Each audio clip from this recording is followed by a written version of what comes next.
Everywhere you turn, ironclad sports nutrition brands of the past are now showing cracks in their armor. So, should the recent BPI sports news have really surprised you?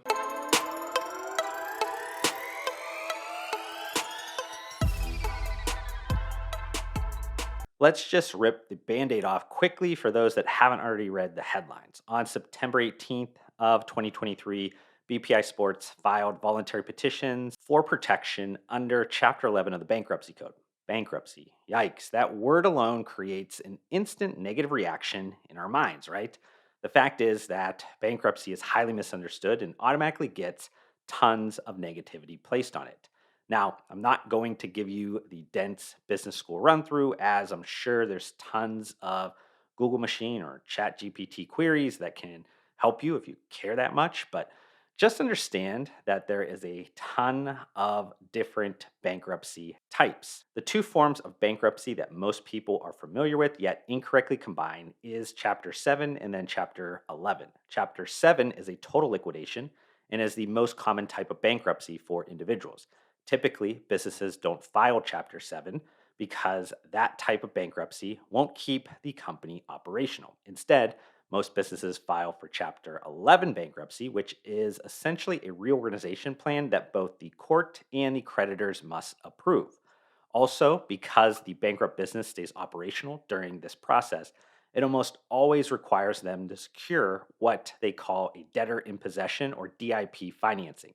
You might be asking yourself what would entice a lender to work with an insolvent company. DIP financing is given priority on assets in case of the company's liquidation, an authorized budget, a market or premium interest rate, and any other additional kind of comfort measures that the court or lender believes warrants inclusion. And this is the case in the BPI Sports bankruptcy. I won't detail all the terms because it's not that important, but as it's stated in court documents, they're being supported by a small bridge loan. This is being provided by its main contract manufacturer, High Tech Pharmaceutical. Okay, so as you can see, at least in the short term, BPI Sports will not be going out of business. But before I disclose the likely acquirer of BPI Sports, how about we quickly kind of walk down memory lane for those that don't know much about the legacy sports nutrition brand? In 2009, BPI Sports was bootstrapped with an IOU for a pocket full of cash by founders Derek Edinger and James Grange. Despite both founders having industry experience, I wouldn't describe BPI Sports as an instant hit, but it did quickly become one of the fastest growing sports nutrition brands of the early 2010s era. Most of that success could be pointed towards the popularity of its flagship pre workout supplement called 1MR. That was the product that put BPI Sports on the map, but arguably the follow up in terms of creating attention within the fitness or sports nutrition industry would be their decision in 2012 to partner with four-time Mr. Olympia Jay Cutler. Beyond utilizing him for marketing reasons, BPI Sports also launched a line extension called Jay Cutler Elite Series that eventually became Cutler Nutrition. This portfolio mindset of building sub brands with or without influencers or kind of talent as a whole has been a part of the company's strategy since the early days. I remember sports nutrition brands like Image Sports and EXT Sports, but also Brain Pharma, which I believe made the SKU called Happy Pills that is still sold in Walmart today. But even if you look at BPI Sports today, it has several line extensions, such as one with hip hop legend Method Man called Killer Bee Pre, and another one that's called the Titan Series with fitness celebrity Mike O'Hearn. Since the BPI Sports Titan Series products were at one point sold at Walmart, this is probably a good transition into stating another mainstay sales channel strategy of working with the mass retailer. While it's cool today if your supplements are sold inside Walmart stores, back in 2013, when now CEO Chris McKenzie got 1MR Vortex on these shelves nationally, it wasn't the case. This strategic foresight pushed BPI Sports to new levels of success, which led them to taking a minority investment from Pine Tree Equity in February of 2014 to likely increase working capital financial buffering for elevated inventory needs from Walmart. Now, this is no hate directed to BPI Sports Executive VP Whitney Reed, But I'm going to cherry pick one quote I saw in an online article where he stated, "There is nothing risky about having the largest retailer in the country carry your brand." Though Walmart never intends to directly create risk for vendors, the retailer's massive scale has unintended consequences that must be managed closely, or they will cause major problems. As an example, in the first probably 6 or 7 years of the BPI Sports and Walmart relationship, things were probably very great. The categorical competition on shelf was lower, making volumes higher, and even with about a $25 price point for 1MR pre workout products, it was enough profit to feed the corporate machine. But then the last few years of supply chain chaos and record inflation likely caused extreme margin tightness. At the same time, you had more categorical competition on the shelves that was likely hurting volumes. That is not a recipe for success. And then at the same time, BPI Sports had one of its other major retail partners, GNC, head into Chapter 11 bankruptcy protection. And the sports nutrition brand unfortunately had over $1 million in unpaid accounts receivable balance. Now, I have no idea if they recouped any of that over time, but my guess is not much because they are no longer even working together today. But maybe this is a good time really to circle back into that information that was included in those BPI Sports bankruptcy filings. It was listed that BPI Sports had revenue of $12 million year to date and $23.4 million in 2022. It listed $2.2 million in estimated assets, with three-fourths of that coming from its inventory. On the other side of the accounting ledger, BPI Sports had an estimated debt load of $7.6 million. Its largest creditor was supplement contract manufacturer and brand portfolio High Tech Pharmaceuticals, which was owed $4.9 million in trade debt as its main supplier.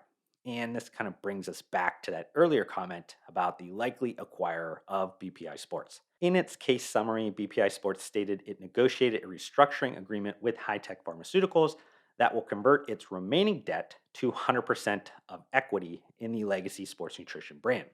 You might be asking, why didn't BPI Sports just look for a buyer itself? The court documents note it did, in fact, try, but had a failed sale process that did not obtain the approval of the minority investor. So, with BPI Sports facing business difficulties caused by insufficient cash flow to address debt servicing requirements and operational requirements that necessitated several merchant cash advance loans, it was best for the going concern value of BPI Sports assets and operations to file for Chapter 11 bankruptcy protection. Now, in that introductory statement, I mentioned that the BPI Sports bankruptcy shouldn't surprise you, and that's because I predicted this sports nutrition industry problem in early January. So let's start off with the bad news first. I'm going to predict that a lot of these like zombie brands in the sports nutrition industry will go bankrupt and or get fire sold. Whether it's institutional bank debt or them owing every supplier on the streets, these zombie brands will finally take a death blow in 2023. I hate being negative, but a lot of legacy sports nutrition brands and adjacent businesses were on life support prior to 2020. Now, the stimulus and public health crisis helped extend the runway. Chasing pandemic era product category trends helped extend the runway a little bit, but that all halted in 2022. Not moving fast enough or having any pricing power in an inflationary environment shrunk the runway.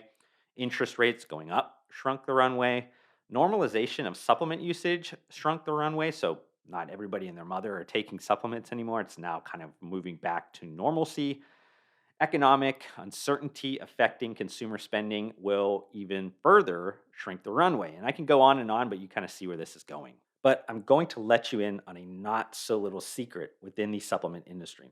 Supplement brands are competing for every dollar from consumers who have a heightened sensitivity to costs. And though the supplement consumer has proved once again that it's highly resilient, gone are the days of generating a reliable, perpetual growth trajectory through the previous business strategies that fueled decades of industry success. But assuming High Tech Pharmaceuticals does indeed acquire BPI Sports, what's next? If unaware, mergers and acquisitions has been a major growth strategy of High Tech.